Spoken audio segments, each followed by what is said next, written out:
This right here is the Clash Royale free-to-play evolutions and heroes tier list. We are going to be ranking every single evolution in Clash Royale, but exclusively for free-to-play players. With that being the case, this tier list might look a little different than your normal tier list. The evolutions that we put in the S and the A tier may not be the best evolutions in the entire game, but they are going to be the most consistent evolutions that you will get the most value with over a long period of time. These evolutions up here, you will not regret investing your shards in. I would also like to say that I believe every evolution in Clash Royale does have some sort of value. And that is why there is no F tier on this tier list, because there is no evolution in this game that I believe is truly unusable. So with all of that out of the way, use code SolarFury and let's go ahead and get started. So starting out in D tier, and our worst evolution is going to be the evolved Goblin Drill. Even if you are someone that does play Goblin Drill in your deck, there's so many other evos that you could use that would be better in that case. The Goblin Drill has had periods where it has been a good evo,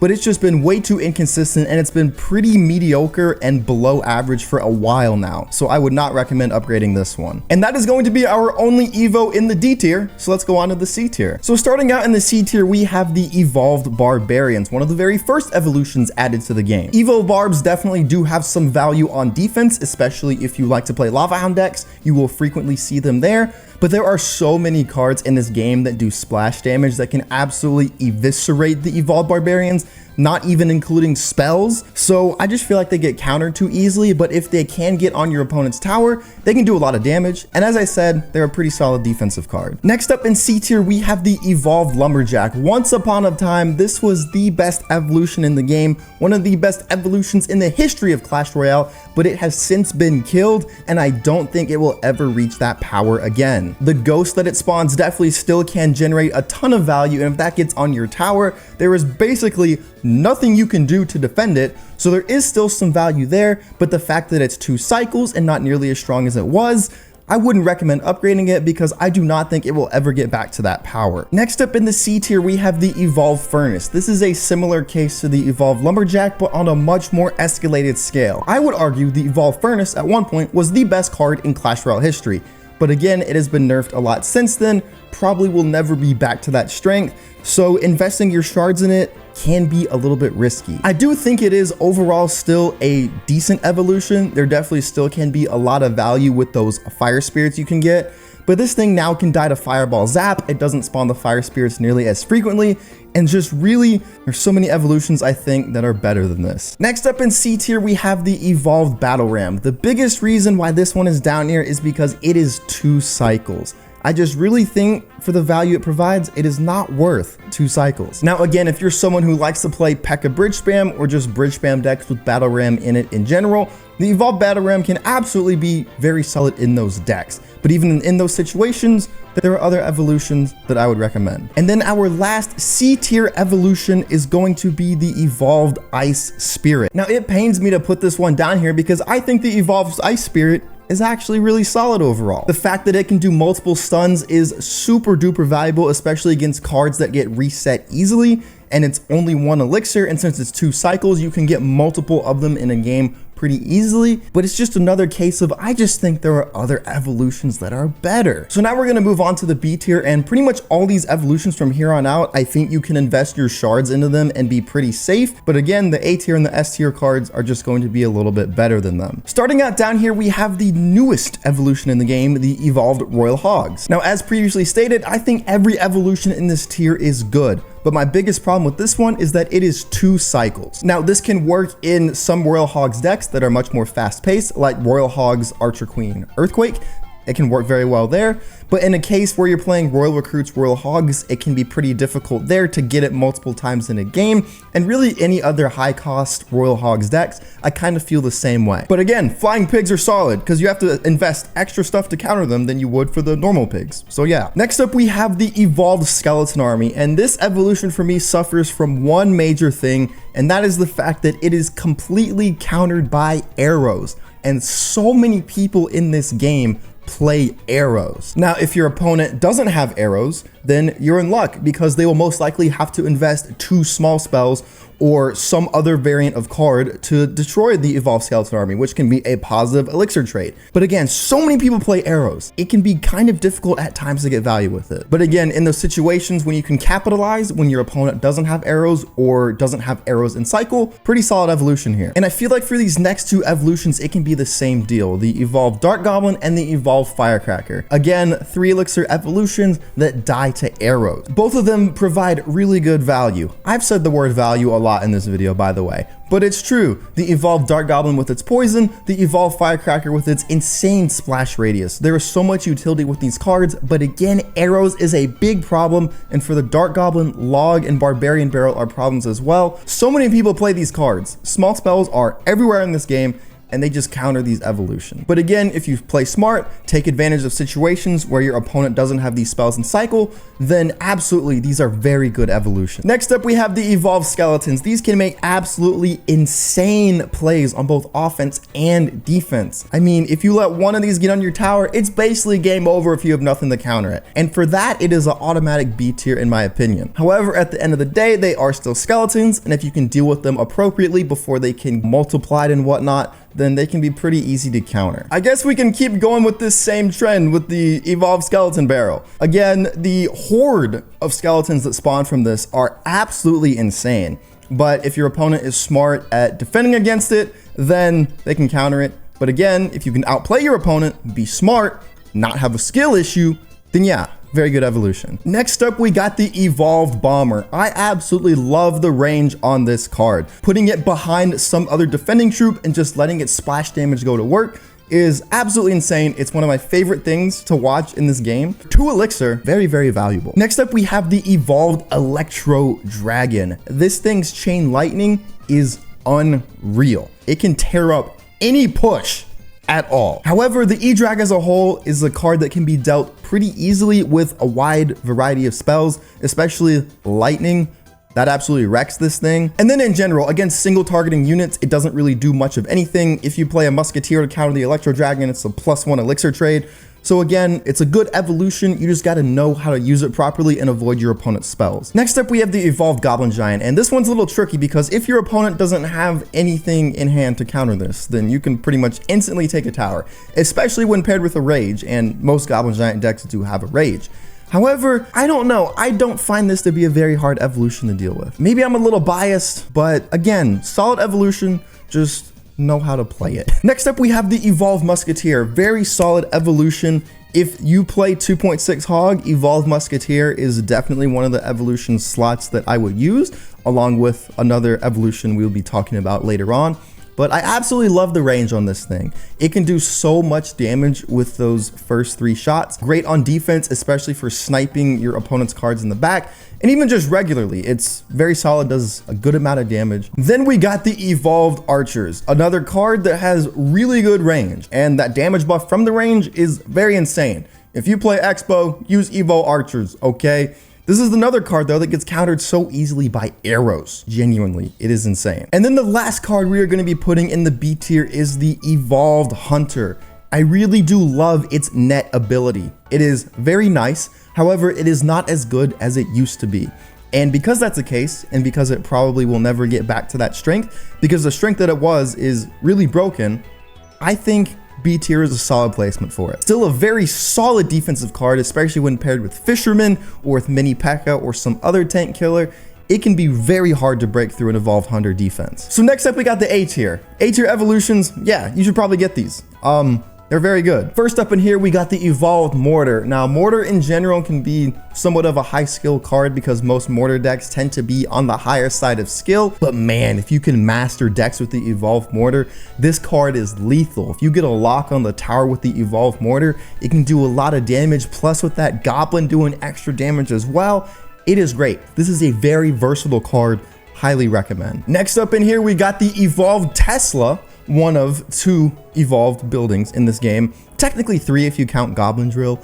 But yeah, Evo Tesla is so good on defense. That pulse that it puts out when it pops up, oh, it's so good. It's so good at stunning, taking out swarm troops, and just slowing down your opponent's push overall. This is a very, very good defensive Evo, especially if you're playing a deck like Expo or Log Bait or something of that nature. Then we got the Evolved Goblin Cage. I will admit there is a little bit of bias in here because the Diddy Cage is my favorite building in the entire game. I have been using it for about 5 years straight, pretty much almost ever since it came out. It is a very good evolution as well. Being able to pull in a troop, especially if you can pull in a tank like a giant, a golem, or a P.E.K.K.A, that can wreck your opponent's entire defensive push when paired with other defensive support cards. For 4 elixir for only 1 cycle, that is some insane value right there. Next up, we got the Evolved Wall Breakers, little 2 elixir demolitionists. These things do so much damage. Even if they don't get to the tower, the cards that your opponent plays to defend them will still take a lot of damage. For 2 elixir, you cannot go wrong with that. And then when they get to the tower, yeah, your opponent can say goodnight. Then we got the Evolved Wizard in A tier. I know all you mid-ladder players love you some Wizard. Evolved Wizard is good. I will give it some credit. That shield it has means it can survive basically 1 hit from everything. Whether it's a Sparky, whether it's a Rocket, whether it's a Spear Goblin. The Evolved Wizard having that little buffer to protect it makes it pretty low skill and pretty easy to play, I will say.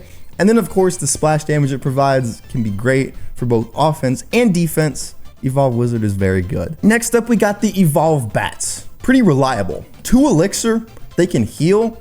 I mean, not too much to say. They're a good evolution, very solid, and very reliable. You will not go wrong for investing your shards in them. Then we got my personal favorite evolution and one of my favorite cards in Clash Royale, the Evolved Royal Recruits. Maybe it says something about my skill level that I play Evolved Royal Recruits, but I absolutely love them. I mean, Royal Recruits by themselves are just super easy to play. You just play them, they defend both lanes, and then when they're evolved, when that shield is broken, to have that charge, it makes your opponent have to think quick on their feet to defend them, and sometimes they can't think quickly enough, then those charge gets on the tower. And then you place some Royal Hogs, a Flying Machine, minor Wall Breakers behind it, whatever, and oh my gosh, I love it so much. Evolved Royal Recruits was the first evolution I used to hit Ultimate Champion, so they will always have a soft spot in my heart. We also got the Evo Executioner over here. We love splash damage over here. I am a splash damage supporter, and Evo Executioner falls into that category. And then having that extra pushback to get troops off of it just means it can stay alive longer and do more damage over more time. Behind a P.E.K.K.A, behind a Giant, behind any sort of offensive or defensive tank, this thing will provide incredible value for you on offense or defense. Next up, we got the Evolved Giant Snowball. This thing is so fun to use, and it actually pairs really well with the Goblin Drill. Not necessarily the Evo Drill, but just the Goblin Drill in general. You play a Goblin Drill in the tower, your opponent plays a counter for it, you just Evo Snowball it back behind the Princess Tower, and it works wonders. I saw this so much when I was watching the Clash Royale League World Finals, and it really isn't that high skill of a play to do. So I think it's something that everyone can do, and it's a worthy spell to invest your shards into. And then we got the Evolved Baby Dragon. The Evolved Baby Dragon is something that I think just based on its core mechanics will always have some sort of value. And I think that's really important with any evolution. Basically anything in the A tier and above, based on its core mechanics, it is going to have some value. Being able to speed up offensive troops, being able to slow down defensive troops, I just feel like you can't go wrong with that. Then on top of that, the Baby Dragon itself is already a pretty decent card in Clash Royale. It's a little tanky, does some splash damage, moves fast, it flies. Yeah, that's a great evolution. And then you can't see it behind my face cam, I'm sorry, but the last evolution in the A tier is going to be the Evolved Goblin Barrel. Just being able to apply pressure to both Princess Towers has so much value. Again, going back to the core mechanics of the evolution, that is going to give you value every time because your opponent has to respond to both sides. Even though the dummy goblins do less damage, they still will do damage if left unaccounted for, especially if you play a knight at the bridge to tank for them. That's gonna wreak havoc. I hate playing against this card. I hate log bait, but it's a good evolution. And so now we are on to the S tier, the best of the best. You should absolutely 100% get all of these evolutions in the game. So first up in the S tier, we have the Evolved Inferno Dragon. I am in love with this evolution. It is so fun to play, and it is really good. Now, is it susceptible to the normal standard resets that the normal Inferno Dragon is? Yeah, of course, but that doesn't stop the Inferno Dragon from being a good card. And then the Inferno Dragon's evolution just takes that to a whole nother level, so it doesn't have to recharge if you don't reset it. Oh my gosh. Your opponent will have to play extra to deal with the evolved Inferno Dragon. And that is value. If you can force a negative elixir trade from a card that normally can get countered by a positive elixir trade, yeah, that is worth it right there. Plus insane value on defense. And if it locks on a tower, shoot, you're winning that game. Next up, we have the Evolved Royal Ghost. Now, the Evolved Royal Ghost did recently get nerfed. Yes, I don't think that's going to be enough. To a fundamental level, to have the Royal Ghost spawn little ghouls whenever it turns invisible is insane. Again, offensively and defensively, that is awesome. And it's only a 3 elixir card, and even though it's 2 cycles, you can cycle back to that pretty quickly, and it's amazing. Next up is a card that pairs very well with the Evolved Royal Ghost, the Evolved Royal Giant. This was another card you saw so much at CRL. I think most of it was because of how good the Evo Royal Ghost was, but the Evo Royal Giant is a very good Evo in itself. And I know so many people out there play Royal Giant. You know why? Because I face up against them all the time on ladder, and if I don't play it right, I get cooked. I straight up get cooked. A good counter to the Evo Royal Giant is the Evo Inferno Dragon. But yeah, if you don't have like a P.E.K.K.A. or a building, then this thing can be kind of hard to defend. Next up, we have the highest rated Evo building that I will be putting on here, and that is the Evo Cannon. Remember when I was talking about Evo Musketeer and I said you should pair it with another evolution in 2.6? Yeah, it's gonna be the Evo Cannon. In general, I would have to say that Cannon is probably the best building in the game for a number of factors. Number 1, it's 3 elixirs, so it's pretty cheap. Number 2, it's just good. And number 3, it's a common card, so it's pretty easy to upgrade. Then when you put the Evo on top of that, which has offensive and defensive potential, I hate playing against this thing. It is absolutely terrible every single game, but that's why you should use it. It's very good. And again, this is another one of those Evos where just based on its mechanics, being able to rain down that barrage, no matter how much damage the barrage does, is gonna be good. Upgrade this Evo. Then we got the Evolve Zap. This is just all solid, reliable card. The Zap is like that by default as a spell, and then the Evo Zap takes it up to another notch because it can take out cards that arrows can take out, like a Dart Goblin, like a Firecracker, things like that. That has so much value. And then the reset ability as well. It'll reset things twice and just prolong how long something like an Inferno Tower or Inferno Dragon can charge up. This is just something you cannot go wrong with. Next up, we got the Evo Valkyrie. I know everyone loves Valkyrie, and you know why? Because I see it so much on ladder.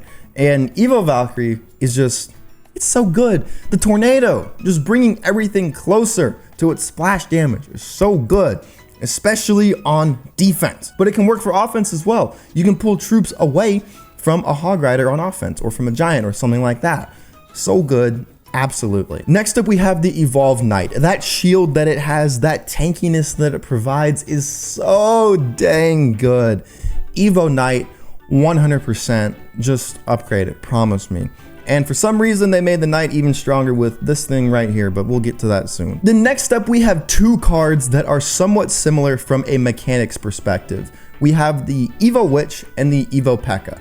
Now, the thing that both these have in common is that they both have healing abilities. Really, when it comes to any card in this game that can heal, apart from the Battle Healer and Heal Spirit, really just these 2, I mean, healing is just so broken in this game. It genuinely is. The Evo Witch can be super hard to kill. Even though they've nerfed the amount that it can heal and what it can heal from, it is still just really difficult to take out. And then the Evo P.E.K.K.A. If you just play it on defense and your opponent just keeps feeding it and feeding it and feeding it, and it can just heal up a bunch, that is a lethal counter push. Healing mechanics, I think, will always be valid. That's another reason why the Evo Bats are A tier, but I think the Evo Witch and the Evo P.E.K.K.A. are better. And then last but not least, everyone's favorite, the Evo Mega Knight. I mean, I had to put it up here, right? I mean, everyone plays Mega Knight. Mega Knight is a really good card in this game. I know it's a card that a lot of people struggle to defend, so why not capitalize on that? Why not play the Evo variant? Why not just have the Mega Knight punch things? I mean, come on now. Can you really blame me for putting it in S tier? So easy to use, so good. So now with all the evos out of the way, let's rank the newest heroes coming to Clash Royale and which ones I think are the best. So first up, we're gonna start with what I think is the weakest hero in the game, and that is the Hero Giant. Now, even though it's the weakest hero, it's still A tier. I mean, come on. The thing that hinders this the most is being able to only punch like one unit. But if that unit is a P.E.K.K.A. and you can just move it to the opposite lane, or even on defense, you can punch a Hog Rider to the opposite lane. I mean, that still is incredible if used properly. Oh, I hate heroes so much. And then the rest of these three, they're going to be in S tier. I'll just talk about each and every one of them. So first up, we have the Hero Knight. I think this is by far the best hero in the game. That ability to just pull everything towards it has so much value. Again, both offensively and defensively. I mean, just to be able to pull things off of your tower that are doing damage, that is unreal. That is broken. That should not exist. To be able to retarget defensive troops onto it, that is broken. That is ridiculous. Even though it has a shield that goes with it, that shield should not exist. This hero should not exist. We got the Hero Musketeer as well, who is basically just Jessie from Brawl Stars. In case any of you don't get that reference, Jessie is a character in Brawl Stars. When she spawns her super, she spawns a turret. And the Musketeer does the same thing. And that turret that it spawns is insane.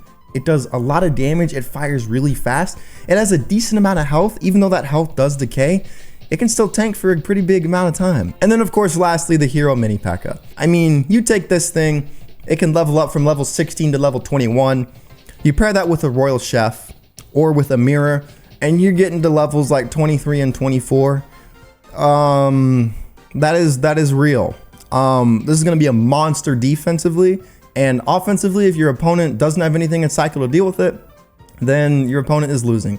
Cause a level 21 mini P.E.K.K.A. can 3-shot a tower. Yeah, that is real. But yeah, here's the full tier list above me. I'm doing the 6-7 thing with my hands. Feel free to screenshot, feel free to reference, but I think this is pretty all-encompassing for free-to-play players in terms of what heroes and evolutions you should prioritize with your shards.